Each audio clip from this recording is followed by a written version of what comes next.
Hello everybody, my name is James Davies and I'd like to welcome you to a new season of Photo Chat Vlog on YouTube.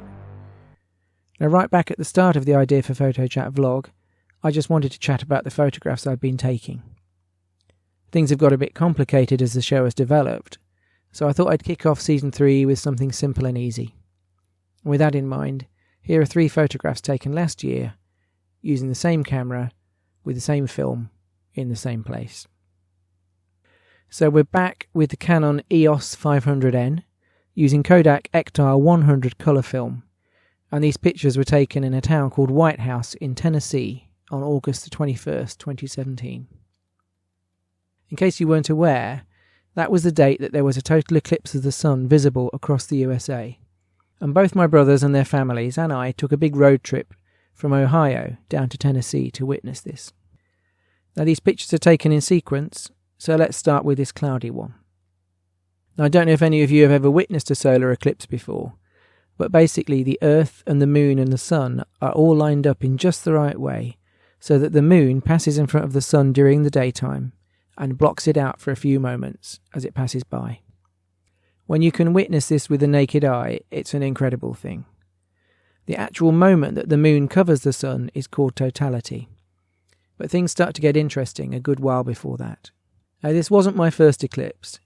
I went in 1999 with one of my brothers down to Dorset in the UK to watch the eclipse that happened here.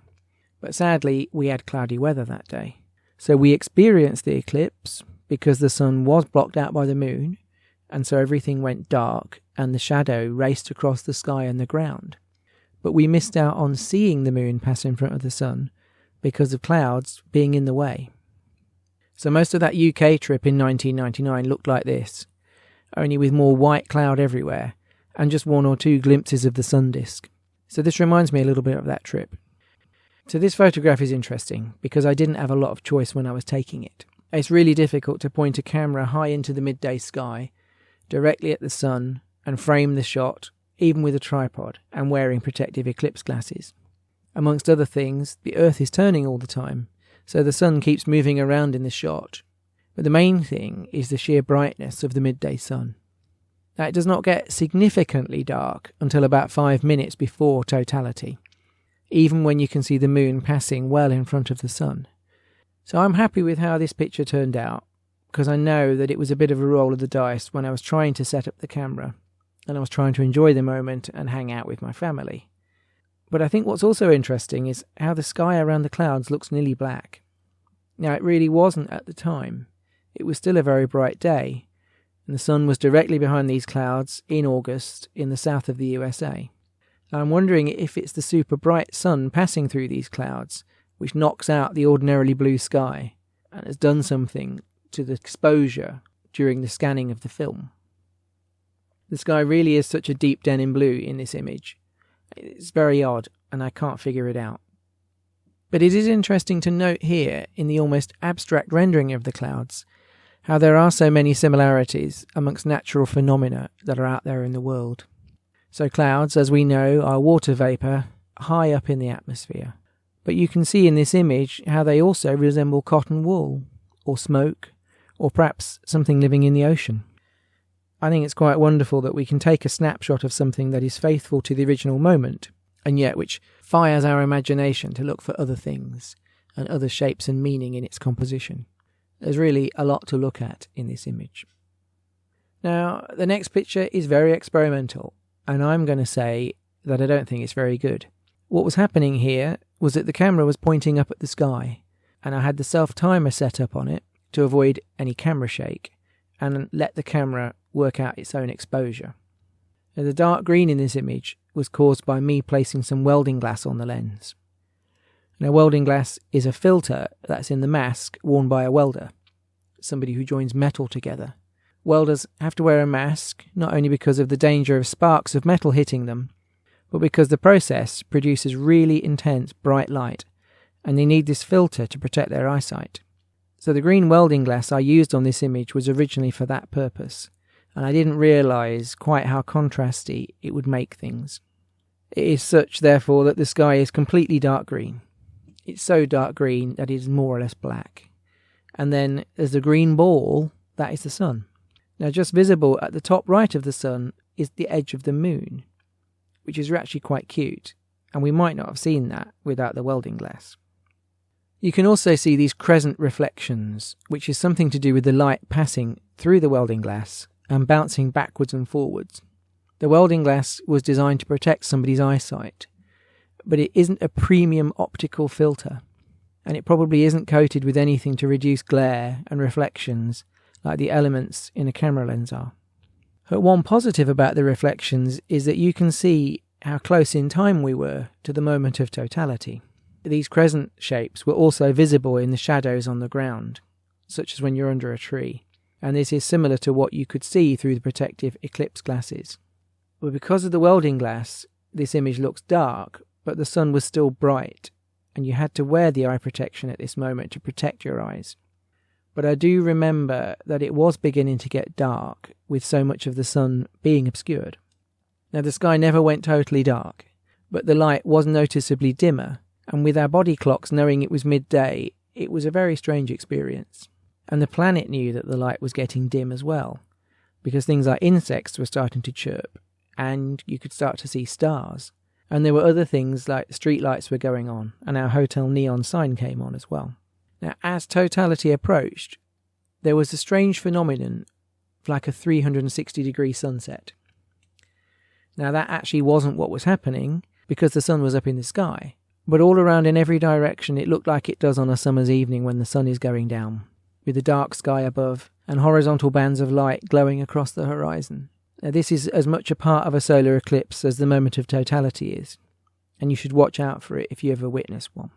So, this was an experimental shot, and I don't think it was much of a success.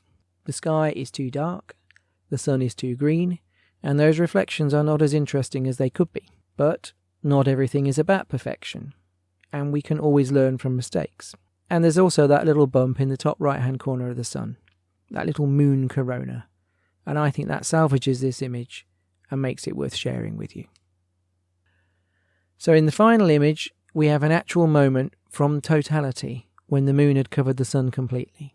There was no welding glass on the lens, and down on the ground we were able to look at the eclipse without our protective eyewear. Now, it is important to note that it didn't look like this.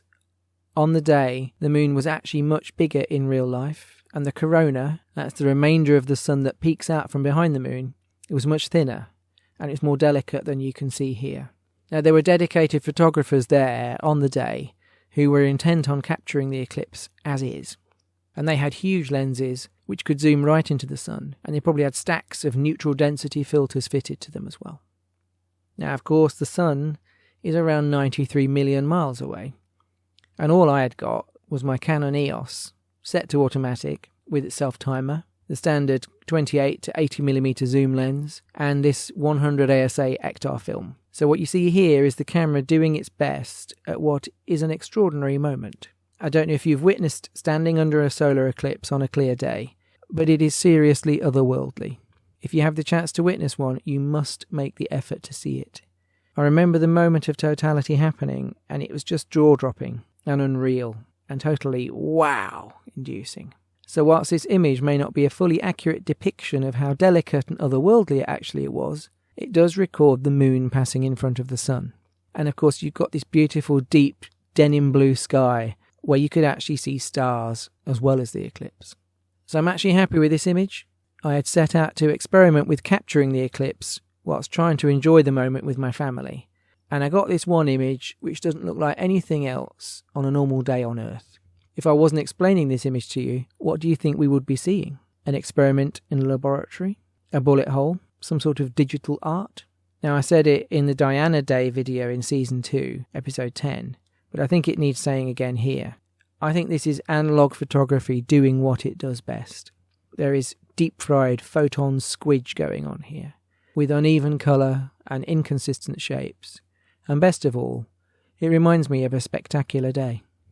If you check out my Flickr pages or my Instagram, you can see some of the other images that I took on the trip to the USA and on the actual day of the eclipse last year.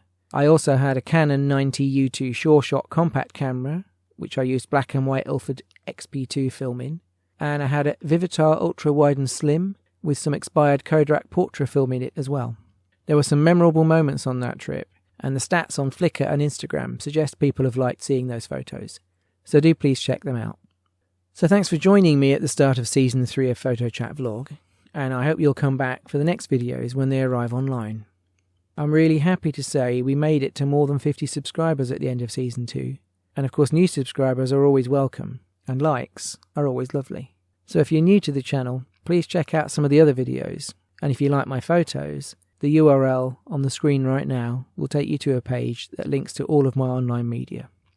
When the next video is ready, I'll see you back here. But until then, bye for now.